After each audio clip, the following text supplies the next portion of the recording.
চট্টগ্রাম সহ দেশের বিভিন্ন স্থানে ঘটেছে নানা ঘটনা। এই নিয়ে আজকের প্রতিবেদন।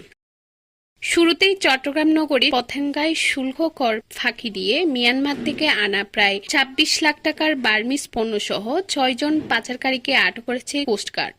শুক্রবার দুপুরে এক সংবাদ বিজ্ঞপ্তিতে কোস্টগার্ড মিডিয়া কর্মকর্তা লেফটেন্যান্ট কমান্ডার সিয়ামুল হক এ তথ্য জানান। অন্যদিকে চট্টগ্রাম ৮ আসনের বিএনপি প্রার্থী এরশাদুল্লাহর নির্বাচনী প্রচারণায় শীর্ষ সন্ত্রাসী সরোয়ার হোসেন বাপলা হত্যা মামলায় ২ জনকে গ্রেপ্তার করেছে র্যাব। এছাড়া চলিতাতলী ও রাউজানে পৃথক অভিযানে আরও ৪ জনকে গ্রেপ্তার করা হয়েছে। শুক্রবার দুপুরে র্যাব 7-এর পক্ষ থেকে আয়োজিত সংবাদ সম্মেলনে এসব তথ্য জানানো হয়। এদিকে কক্সবাজারের ঈদগাঁওয়ে পুলিশের অভিযানে ৬০০ গ্রাম গাঁজা সহ ২ নারীকে আটক করা হয়েছে।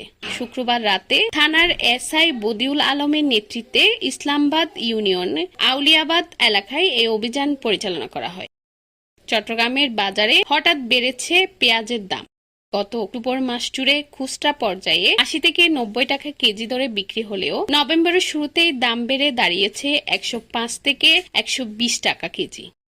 অন্যদিকে মুন্সিগঞ্জের টঙ্গীবাড়িতে মোবাইলে ভিডিও দেখতে নিষেধ করায় অভিমানে আত্মহত্যা করেছে নদী আক্তার নামে এক কিশোরী। বৃহস্পতিবার রাতে উপজেলার সোনারং ইউনিয়নের পুরাবাড়ি এলাকায় এই মর্মান্তিক ঘটনাটি ঘটে। এছাড়া কুষ্টিয়ার দৌলতপুরে মা মেয়ের হৃদয় বিদারক ঘটনা ঘটেছে। ২.৫ বছর বয়সী মেয়েকে গলায় রশি দিয়ে হত্যার পর মা নিজেও আত্মহত্যা করেছেন। বৃহস্পতিবার রাতে উপজেলার রামকৃষ্ণপুর ইউনিয়নের ইনসাফনগর গ্রামে এ ঘটনা ঘটে।